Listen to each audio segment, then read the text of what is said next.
في مواقف بتخليك بتجيب آخرك فيها، بتبقى النهاية لمرحلة بتكون بعدها إنسان تاني بمواصفات تانية، لكن مش سهل هيستوعبوا تغييرك، مش هيستوعبوا إن اللي فيك ده مش أسوأ، ده آخر سور بتحصن بيه نفسك وهتحارب لآخر نفس عشان يفضل مبني. مش هيستوعبوا إنك مش أناني وبتفكر في نفسك، لكن ده اختيار أخير، أكون أو لا أكون. مش هيستوعبوا إنك مش عنيد، لكن التجارب علمتك تقرر لوحدك وتشيل شيلتك. مش هيستوعبوا إنك مش جاحد، لكن كل واحد عنده وجعه وعنده حدود في طاقته للتحمل.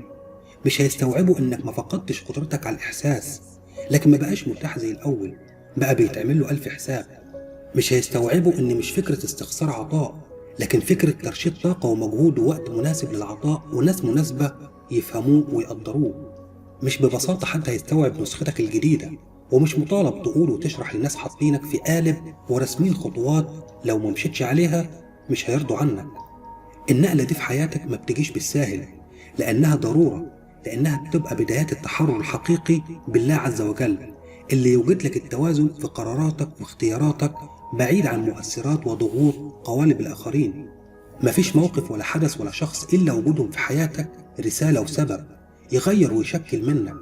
أهم شرط إنه يبقى تغييرك ده يكون خطواته تحت مركزية الله وقوانينه، هو ده مصدر ثباتك وصمودك والبصيرة اللي هتنور لك خطواتك، فتتوجد جواك الطمأنينة اللي تعيشك وتخليك سوي، عارف تقوم بأدوارك وبرسالتك اللي اتخلقت عشانها.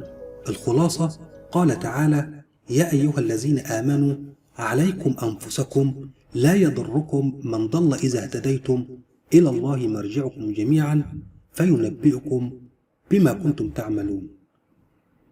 دمتم بخير.